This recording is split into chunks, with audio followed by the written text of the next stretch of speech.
Hey, what is up? Welcome to this episode of the Entrepreneur to Entrepreneur podcast. As always, I'm your host, Brian Lofermento. And if you're thinking that I sound like I've got a little bit more energy for today's episode, then it's absolutely true, because today's guest is just an example of how small the world is. We were already talking about all the things that we have in common. I went to Bentley University. She has been an important member of the Babson community for quite some time, which is one of our neighboring schools. Some might call it rivalries, but the truth is both Bentley and Babson have a long-standing history of excellence within the world of business and entrepreneurship. And today's guest not only has worked within the world of academia to further the mission of entrepreneurship and help people in that regard, but she's also a fellow entrepreneur herself. So let me tell you all about her. Her name is Emily Weiner. She's the founder and CEO of The Connectors. She's a systems thinking entrepreneur, business advisor, and mentor who has spent more than 25 years connecting people and ideas to activate change. She models how to bring intentionality to relationships and partnerships,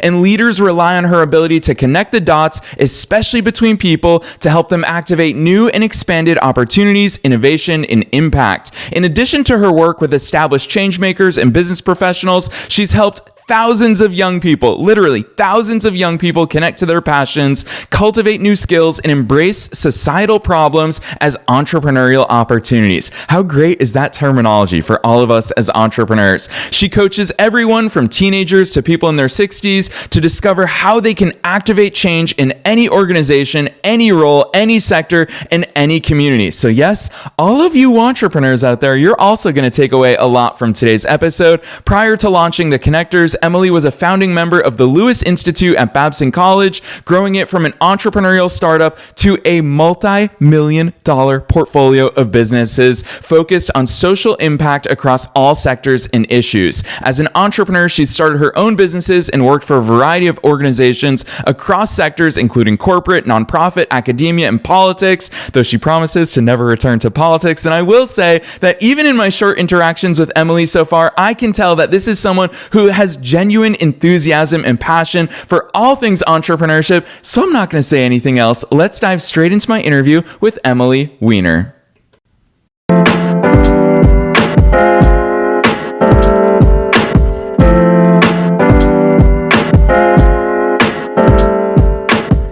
All right, Emily, I'm so excited that you're here with us today. First things first, welcome to the show. Thank you so much, Brian. And hearing you read my intro and my bio, I was like, oh, wait, that sounds so different.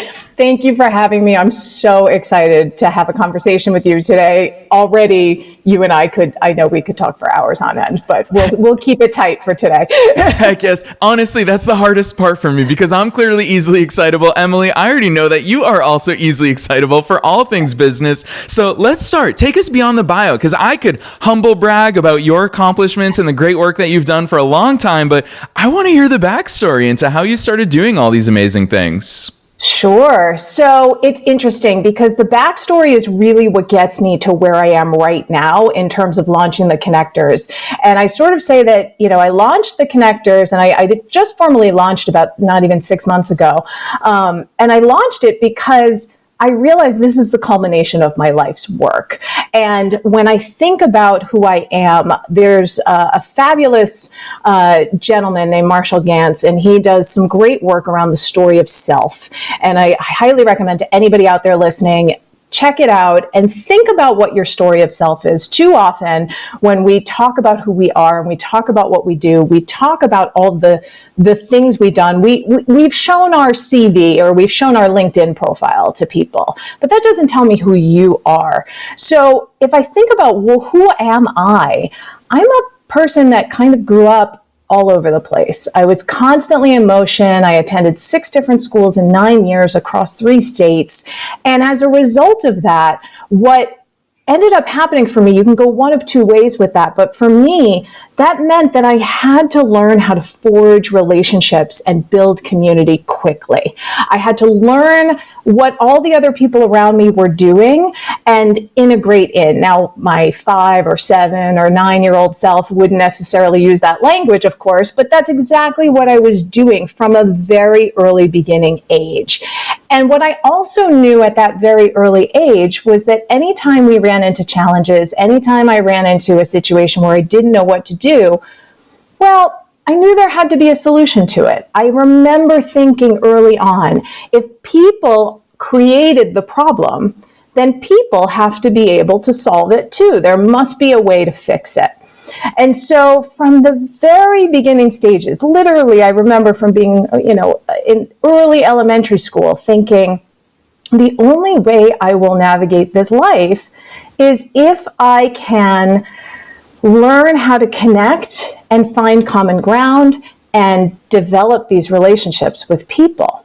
So I've been doing this from day one. And as I've built my corporate career and academic career and other careers over time, I've been around the block for a while now. It's kind of daunting to me to think that I've been at this for 28 years. But I've been through, in those 28 years, multiple economic downturns, multiple changes in society. The world today is increasingly unpredictable and unknowable. And in every one of those steps, I actually wrote a LinkedIn article about this in a blog post a while ago, that I realized every single one of these twists and turns, whether it was of my own volition or of being laid off or whatever was happening in that moment, every single one of those taught me something, brought me something, and I actually titled the post, "Take the Detour, Don't Forget to Look Up." So I've been blessed. A lot of people would be scared about this, but I say I've been blessed to be able to have so many detours in my life that have brought me vast, expansive networks of people. And it always goes back to people and relationships for me. It always goes back to those connections. So I'm really fortunate to have connections literally all over the world, literally at all ages and stages of life, and to be able to be part of their growth and development in whatever tiny way I can is a gift. And I'm lucky that it has brought me to where I am now. That was a lot, but I don't want to, I can get into specifics of what brought me to Babson, all of that kind of stuff, if that's of interest to you. But really it was being opportunistic in a good way that would allow me to take my next step, even if I didn't know what that step was going to bring me. Yeah, I love that overview, Emily. And I really appreciate the way that you articulate that, because this is the real stuff that in terms of entrepreneurship, we all have. And I'll call out business schools right now, is that when we make our business plans, we think it's going to be that linear path. So we're going to talk about detours here today. And I'm so glad that you introduced that so early in our conversation. But I really want to start with the relationship part of your backstory, because obviously it's at the root of what you do with the connectors. I actually want to read this because I love how particular and intentional you are with your language. And so I'm just going to read this for listeners. The Connectors helps people develop effective strategies for forming relationships, uncovering resources, and connecting dots to move ideas forward.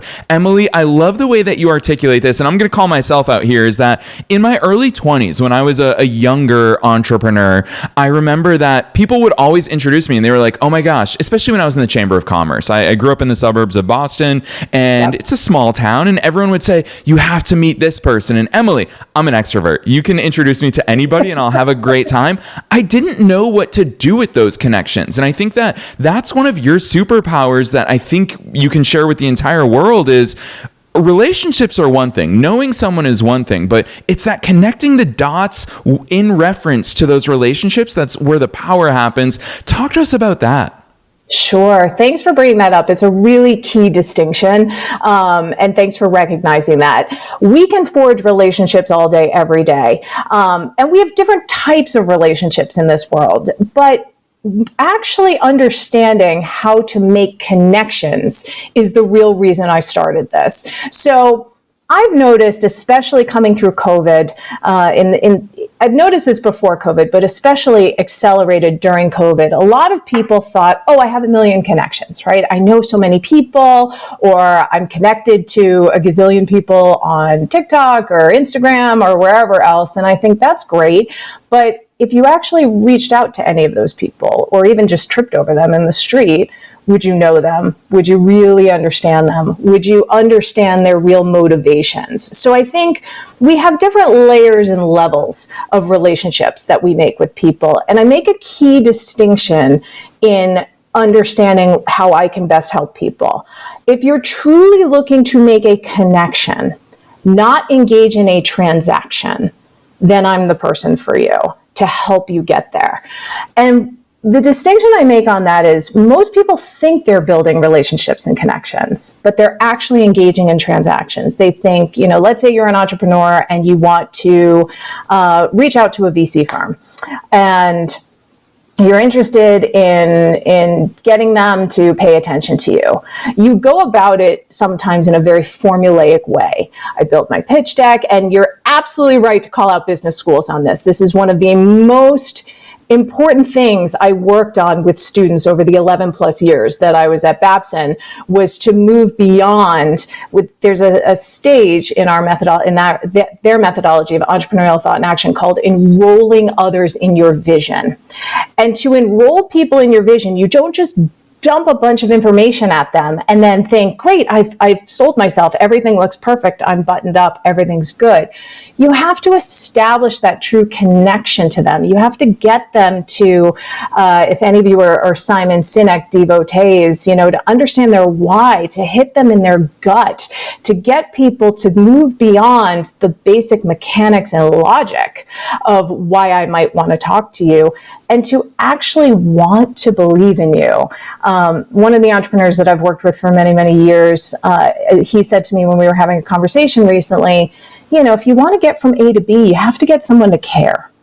So if someone cares about you and wants to build something, then you may not know what the connection is right now. You may just say, okay, that's a great relationship. Just like you said, at the Chamber of Commerce, you might have built all these relationships and thought, well, I don't know what to do with them. But you hang on to them, right? You say, oh, you're just really interesting. I don't know, maybe someday we'll figure something out. And then the important part of connecting is to then say, I'm willing to let this sit in ambiguity. I'm willing to not just be formulaic about how I'm going to ask you for something. I'm willing to hold on to you because I don't know, you're just neat, I'm neat, we kind of like each other.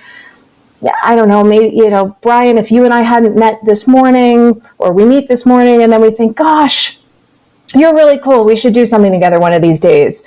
And we may not know for 10, 12, 15 years before we figure it out. But then all of a sudden I'll be like, Brian, I want to connect you to this because I think it would be a great opportunity for you.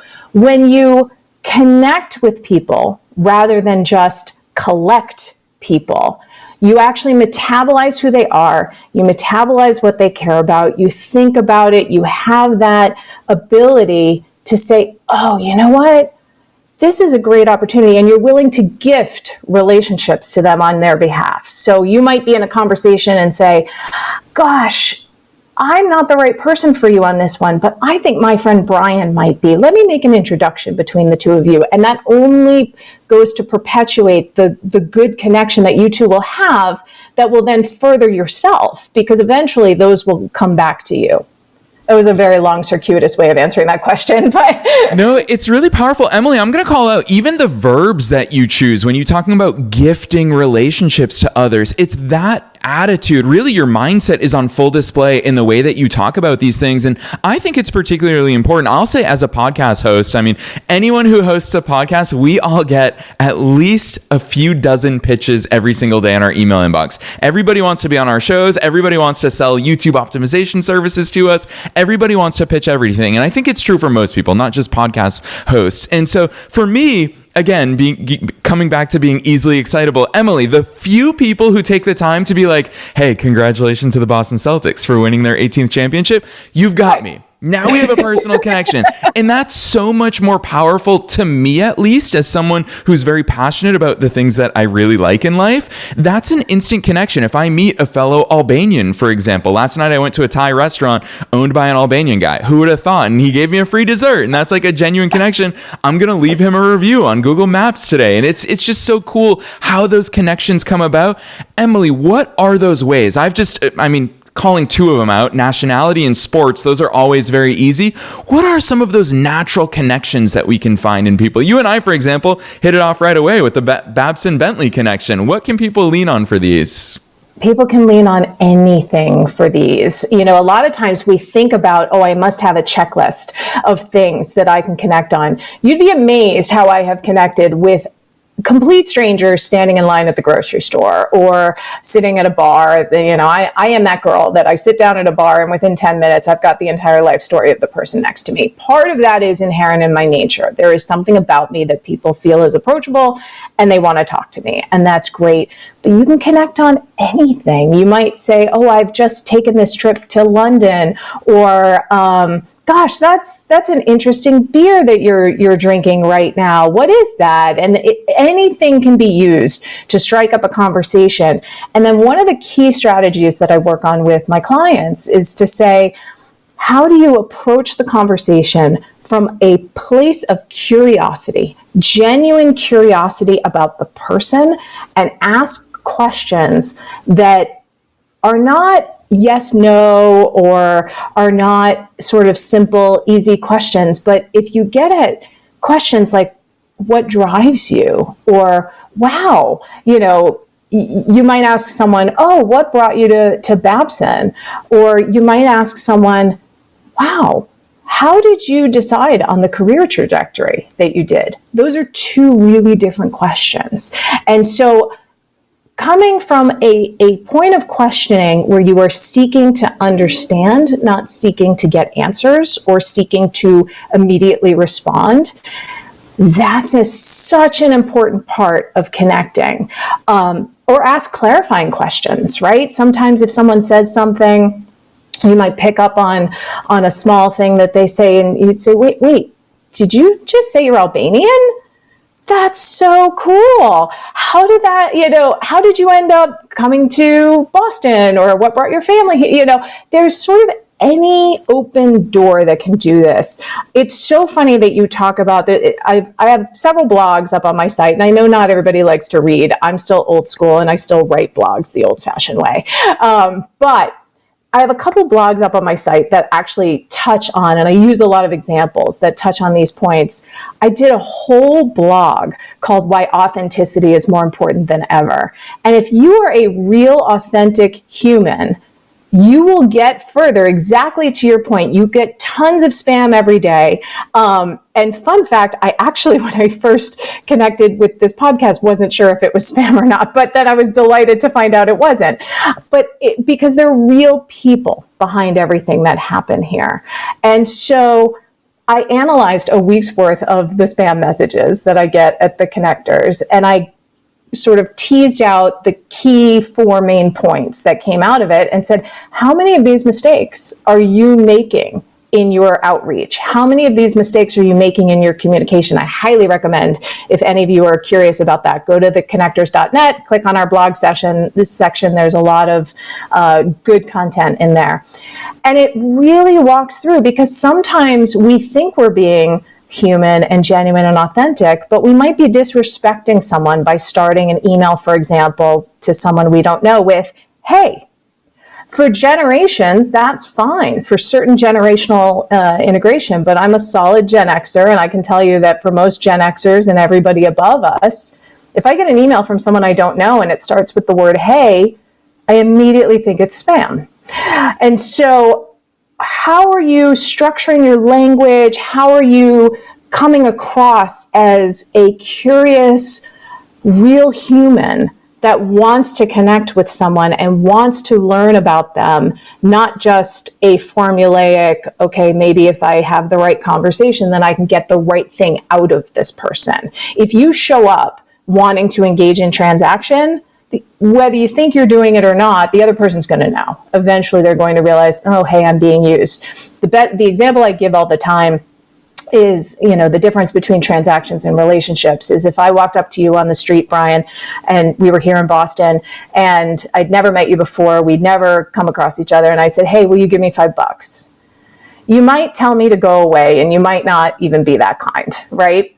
But if you and I, now we've done this podcast, we get to know each other, we say, hey, we have a great conversation for a relationship, and then we move into what I would call a conversation for possibility.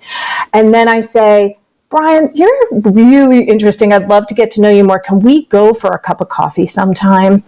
And you'd say, yeah, I'd really love that. That's great. We make an action plan and we go and get the cup of coffee. We get there and I go, oh my God, Brian, I am so embarrassed. I left my wallet and phone at home.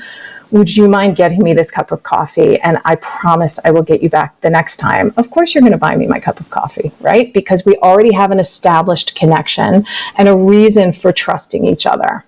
It is as simple as that. You can bond over anything. You can absolutely build community and connection everywhere. I have another blog about transactions versus relationships, and I use the example of my local mechanic, how my local mechanic has turned me into a customer for life, and I love them, and I will boast and scream from the rooftops about how great they are, because they're real humans when I walk in. They talk to me in a language I understand. They respect me. They're very clear about what's necessary and not on my 10-year-old car. And, even the gentleman, Paul, who runs the front desk area, always makes you feel good when you walk in there. It's just as simple as being polite, kind, genuine, authentic. We talk about these as aspirational terms. It's really easy to be this way. Just be yourself. Just be a human. Yeah, really well said. So many important points just in that one answer from you, Emily. And I'm going to publicly say, though, you're the first and only guest that I'm going to say no to a coffee with. And I'm going to say cannolis on me. Meet me at Mike's. That's 100% where I want to go. Oh, those are fighting words. I'm a modern girl. Oh, all right. This especially shows why we're not getting coffee. Now we're going to have a cannoli off in the North End. We'll have a cannoli off. We'll start at Mike's and then we'll go to modern.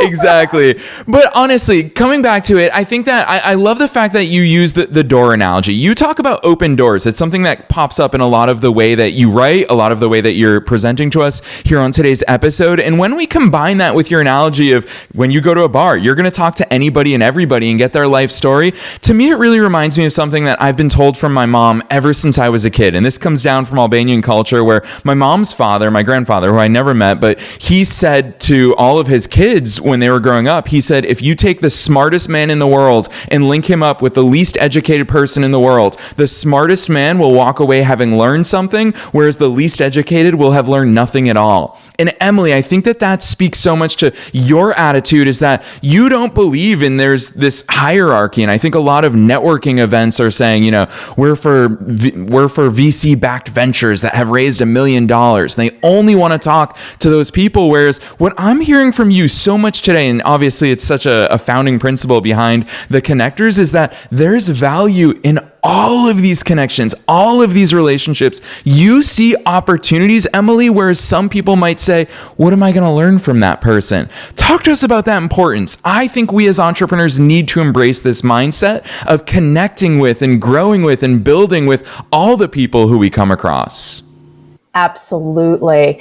So it's interesting because you tease this out in my intro that I have worked with literally thousands of young people all around the world. And I've done a program for the last, 11 plus years called Women to Women International, where it brings 15 to 19-year-old girls from all over every corner of the world to Boston for a 10-day immersion leadership program. I've gone to Belgium with them. I've spent a lot of time. I've done virtual programs for them in India and Pakistan. And I have met some of the most extraordinary powerhouse teenage girls. Everybody thinks, oh, it's amazing what you've been able to teach them. And it is. I'm grateful for the opportunity to help influence them and to still get messages from them, 10 plus years later, talking about the influence I had and how they've now been able to go out and do things as a result, or how a piece of advice of mine stuck with them. That's wonderful. But what most people don't understand is that work feeds my soul too. They teach me as much as I teach them. I will never forget, in the early days of doing this program, there were a bunch of young girls from Afghanistan. And it breaks my heart that we can't have girls from Afghanistan right now because of all of that conflict. And that's a story for another time. But these girls came up and said, we hope you don't think we're bad. And I just thought, wow, what an incredible burden that these young girls have for their history, for their country, that they feel they have to carry this burden on them as a teenage girl. And it is amazing to me, and it opened my eyes, and I said, of course, I would never think you're bad, right? Why would I think that you're a bad person? You're an amazing young woman. I'm really, really proud of you. Anyway, those women to women girls who are now women to women young women, some of them are in their late 20s at this point. I'm watching them teach me. And I did a story there where there's an alum, she's here in the Boston area as well, who I've remained particularly close with. I'm super proud of her, Greta. She's just graduated from pharmacy school. So she's officially a doctor now, which is beyond cool to me. Greta, I am literally old enough to be Greta's mother. I am a year younger than her mother, right? But Greta was the one, when I was going for a walk with her down the Charles River recently, about a year ago now, actually. And I said, I have this idea for the connectors, but I don't know. I was doing something else at the time. I had been recruited to help with a nonprofit for a little while. And I was helping them, and I wasn't sure, do I want to launch it? I don't know. Would anybody actually want what I have to offer? And it was Greta at, all of 25 years old, reminding me, that's imposter syndrome kicking in, right? She was the one to nudge me. She said, you have to launch this business, right? Just as soon as imposter syndrome kicked in for me, she was the one to tell me. And a lot of people think that it's a one-way relationship, that I mentor Greta, and I still do, right? I absolutely, I would walk through fire for her. I would do anything for her. And of course, I always want to be involved in her life and see her succeed. But most people don't realize that she actually mentors me too. She brings it back to me as well. We so often think of relationships as linear and one way. And that's not the case. Relationships, when I was at Babson, my co-founder, actually we started this when we were still at Boston College, at the Center for Corporate Citizenship, my co-founder Cheryl and I developed a methodology called the Uncommon Table. And it is informed how I facilitate dialogue for the rest of my life. And the point of an uncommon table is, usually in business especially, we invite the usual suspects to have the usual conversations. And it started back in 2009 when some of the biggest companies in this country were giving more money than ever to education, and we were having worse outcomes than ever before. And students were not even graduating. We absolutely were not at the point that we should have been with the billions of dollars of investment that we were getting from all of these companies. So we got these companies together and we said, here's the deal. You're going to have to check your brands at the door and be ready to have a conversation where everyone at the table can contribute their expertise, because every person can have expertise to contribute to a conversation. And that's really different than being an expert. There are people who are experts at a lot of things. You might say I'm an expert connector, right? And that would be true. But I can learn from so many other people every single day of my life. Everybody else has expertise to contribute to a conversation that can help make me better and stronger. And so in that uncommon table scenario, we said, you're big companies and you're only talking with superintendents of school systems. Are you talking with parents to understand the challenges that their kids are facing or they're facing? Are you talking with local business owners who are saying, hey, you're not graduating students with the skills I need for the jobs I have? Are you talking with infrastructure people and understanding the challenge, maybe students aren't showing up to school because they physically can't get there because it's entirely unsafe for them to walk to school every day, right? You're not looking at that bigger system, and you're not talking with students either, right? Ask them why things are not working out the way they are. And so when you open up your aperture and when you allow yourself to recognize that every single person in this world has expertise, has a different lived experience, and has the ability to teach you something and inform you or shape you in a different way, all of a sudden, especially as an entrepreneur, we think as entrepreneurs that the world is full of opportunities. All of a sudden, the world is full of opportunities. The world is abundant. The world is full of resources that have the ability to help you move forward and take your next step. Boom. That right there, Emily, you just alluded. It's one of truly the most powerful quotes that I've ever heard in my entire life, which is, we don't see things as they are, we see things as we are. And once again, I want to give you very public kudos and praise here, because I so admire and appreciate the view that you have of the world, because it's showing, Emily. And when we talk about, when we talk to someone, if we have transactional aspirations with them, energy is real, whether we think we're showing that or not. It's going to be on full display. And Emily, I think that you are such a shining example in the way that you've shown up here in today's conversation, that you do find those opportunities because you look for those opportunities, which is why I promised a little bit earlier that we're definitely going to talk about detours. And something that I so admire about your own journey is that you've ridden those. And even the connectors is an example of that, of you saying, you know what, it's time for me to take these gifts that I've developed over decades of an incredible professional career, and I want to serve even more people in even more ways. And so I would love to open the door up for you to talk about those detours. I love the blog post that you made about looking up. As someone who goes on a 10-mile bike ride, at least here in Tampa, Florida, every single day, Emily, most of my generation has headphones. They're not looking up. Their eyes are physically in their phones. They're missing those opportunities. So Emily, please open our eyes to all the possible detours and things we may find when we've got our heads up in the world. Oh gosh, absolutely. And yes, look up. It is hard for all of us. I get addicted to my phone just as much as anybody else does. I'll go out for a walk, and I have had to retrain my brain, especially after coming out of a career path where I was working, 80 hours a week and constantly online and couldn't go anywhere without my phone.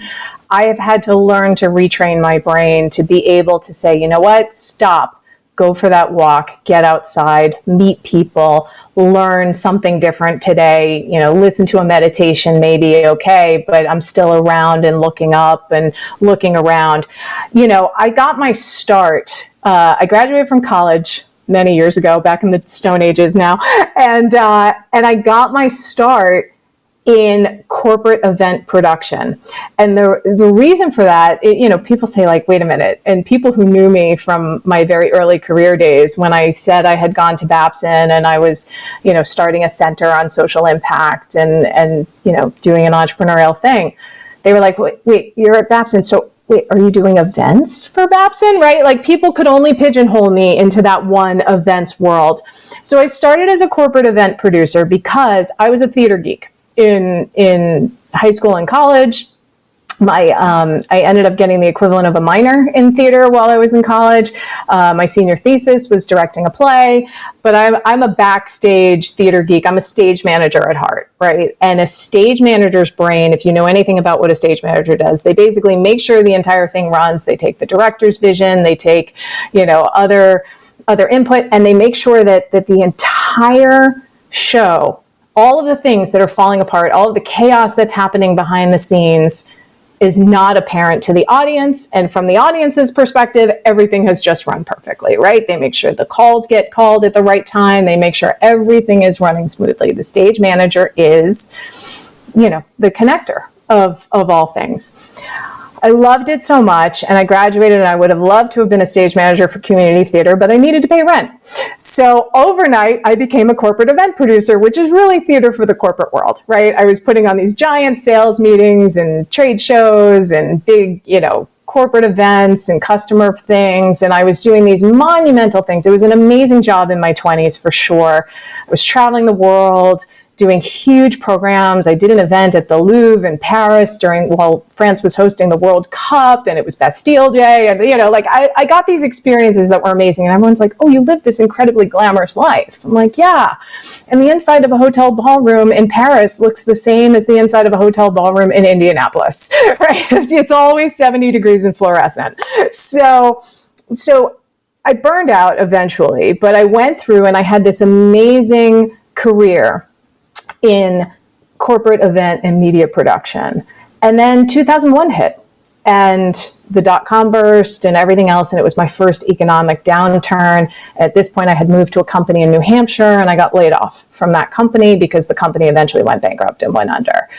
And found myself in a really dire economic situation and thought, okay, what skills do I have? What can I rely on? I'm a really fast typer. So, okay, I will just go ahead and sign up with a temp agency just so I can make some money for now while I figure out what I'm going to do next. And it was through that agency that I found myself getting placed with a promotional marketing company, a very small family-owned promotional marketing firm. And if you know anything about promotional marketing, it's, sampling and guerrilla marketing. You've seen these people. You walk into the train station, there's people handing out free samples of stuff. And I ended up getting put on a product launch at the time that consumed, 2 full years of my life. And I did some other projects for them as well. But it brought me entirely into the foray of promotional marketing, which wasn't that far of a leap from event and production, because I was doing, script writing and supporting people and all of that. But it really changed and opened up my eyes. There's so many different mechanics and logistics. We did a product that handed out 13.5 million samples in 15 months in all across the world, everything from balloon festivals to food festivals to, race car events and tennis tours. And it was a really interesting and fast education in the ideas of sponsorship and promotional marketing. And then that company relocated, and I wasn't going to relocate with them. So again, found myself trying to figure out what I wanted to do next, and found myself talking with someone. Again, this goes back to people and relationships. Always keep your connections. I have a long-standing connection with a guy named Rick Brotman.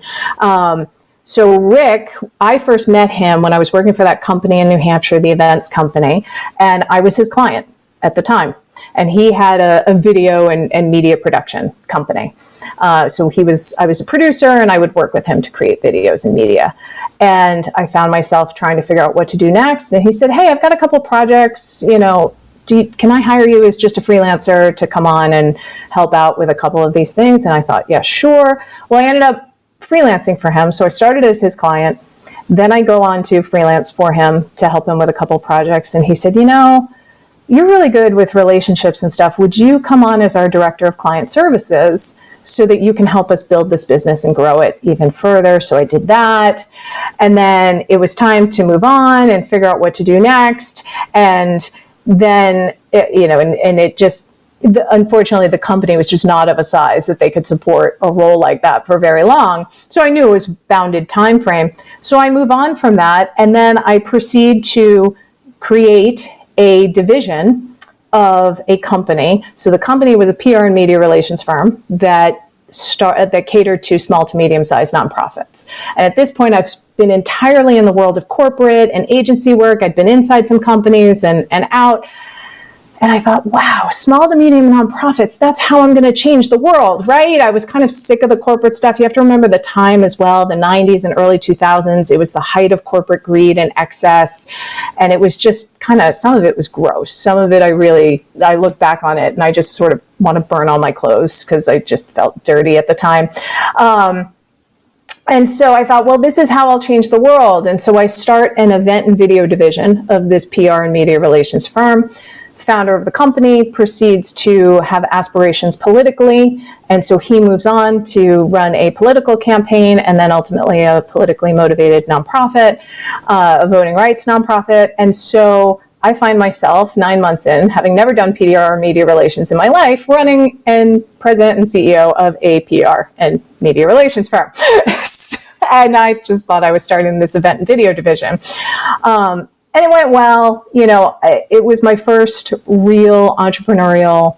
I'd been operating entrepreneurially before, but this was my first entrepreneurial venture in the very traditional sense of the word, of starting something. And I was proud of what I did. I got the company in the black. Things on paper were great, but I was miserable. And I had a lot of guilt because I thought everybody's telling me you're living the American dream, you're your own boss, our clients were happier than ever. Everything on paper was perfect, but I couldn't see a pathway to grow the company so that I could only focus on the parts of the business that I cared about, because I didn't actually care as much about the PR and media relations side. It taught me incredibly valuable skills and incredible lessons that I still use. I'm actually using that with one of my clients right now because what they actually need is help developing their own PR strategy. So I'm kind of weaving that into some of the work I do with them. But again, every step of the way, I realized I've learned something from every one of these roles. So realizing that this, was an agency, and thankfully we were client driven, so we were able to just sort of slowly sunset. I went back to the founder who retained ownership and founder of the company and said, look, I can't do this anymore. I need to step away. I need to find something new. And he said, okay, well, I'm dealing with all of these politics things right now. So we made the decision to shut down the business. We let our clients know that we're not going to leave you in the lurch. We're just going to slowly tear down our contracts, and we just won't start any new contracts with you. We had a team of contractors who worked for us. They were thankfully not full-time employees, so that was a lot easier to sort of, we had a very long, slow meltdown. It's not a meltdown of the company, but a slow closing of the company. And then I proceeded to think about, okay, now what do I want to do? What do I want to be when I grow up? And I thought, well, I'm in the Boston area. I know how to do events. There's a million colleges and universities around here. Maybe I can just get a job. And this is now 2005. So it's still the early days of searching for jobs online. You had old school ways of working and old school ways of networking. And I found this online website called higheredjobs.com, I remember. And thankfully, it gave you every job listing for every college and university. And I saw this job at the Boston College Center for Corporate Citizenship. And I didn't know what corporate citizenship was at the time. A lot of people talk about it as corporate social responsibility, call it whatever you want, but that's essentially corporate citizenship. And they needed a producer to produce 75 events a year. And I knew how to do that. And a producer learns the content. So thankfully, my boss, who I interviewed with, she knew exactly who I was the moment I met her and said, you are exactly what I need, because a producer will figure it out. But I need someone who wants to be a producer and wants to do this job, not someone who's using this as a stepping stone to get into our research department or education department or somewhere else. So I started working for her, and that crazy lady was a woman named Cheryl Kaiser.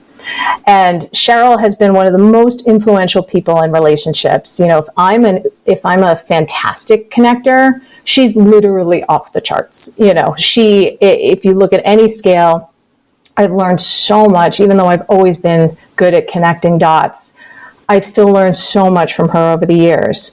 So 5 years in, when Cheryl was recruited to start the Lewis Institute at Babson College, she said, I can't do this without you. And I said, okay.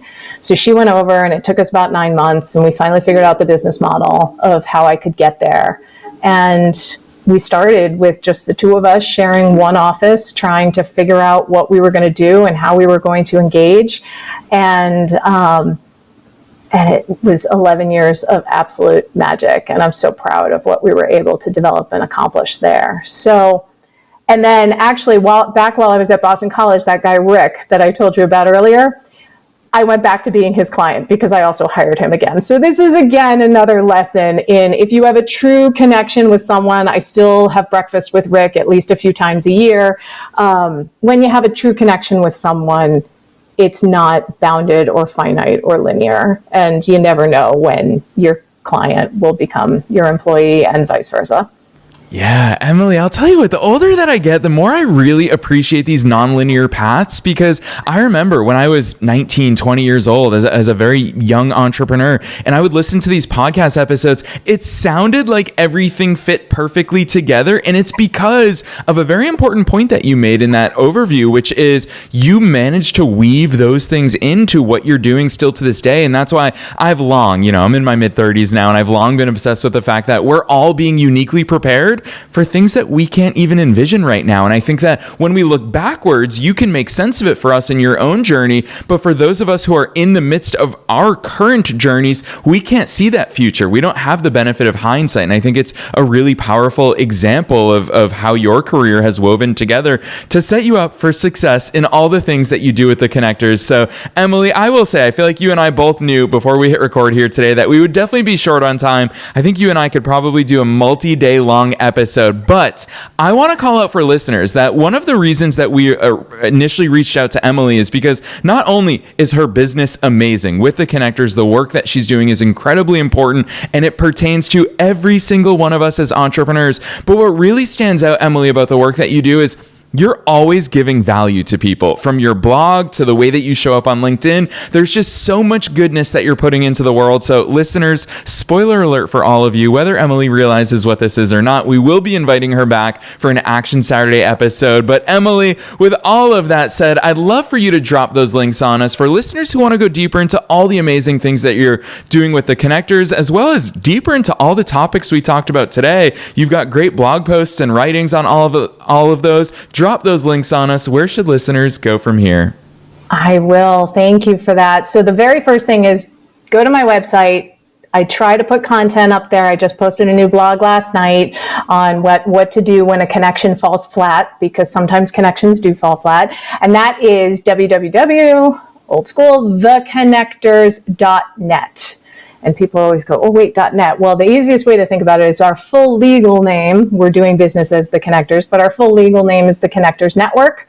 So if you think about it, theconnectors.net, really easy. You can also find us on LinkedIn. I want to say we're just, if you look for companies, just search for The Connectors. You'll see a really bright TC green and blue logo in there, and because there's a couple of connectors on LinkedIn. Those are the two major places to find me. And a last warning for you, please feel free to find me and search for me on LinkedIn. I'd be delighted to connect with you. I'll warn you right now, I don't accept requests to connect from people I don't know. If I just get a blind LinkedIn request and there's no, commonalities or whatever, even sometimes if there is a commonality, if it's really clear I don't know this person, I won't just blindly accept, because I take LinkedIn seriously and I want to make sure I've at least had a conversation with people before I accept. And so the best ones that have worked out are people that include a short note and say, hey, I heard you on this. I'll drop a lot of value for you all right now. Establish a relationship for me. Give me some context as to why we should connect. And then I'm going to tell you, my response will probably be, that's great. Let's set up a quick Zoom meeting so we can get to know each other before I accept your request. Because I really want to make sure that I accept people into my LinkedIn who want to connect, not just collect. A lot of times people just want to collect a number of people and say, look at all these people I have on LinkedIn, but you don't actually know any of those people. So feel free to find me on LinkedIn for sure, Emily Weiner, Weiner. But make sure you include some kind of note if you would like to connect, and I would be delighted to set up a 30-minute Zoom meeting with you. Yes, and to add on to that, listeners, you know that we are making it as easy as possible for you to connect with the Connectors, Emily's business, as well as herself personally. We'll be dropping those links down below in the show notes, no matter where it is that you're tuning into today's episode. And I'm also going to interject here is that if you want to add some context so Emily knows where you came across her in this amazing conversation, be sure to remind her that Mike's Pastry has the best cannolis in all of Boston. She will remember exactly where that reference is coming from. But Emily, honestly, on behalf of myself and all the listeners worldwide, thanks so much for coming on the show today. Oh my gosh, Brian, thank you so much for having me. And I really could talk to you all day. And thank you, listeners, for hopefully this was valuable and insightful for you.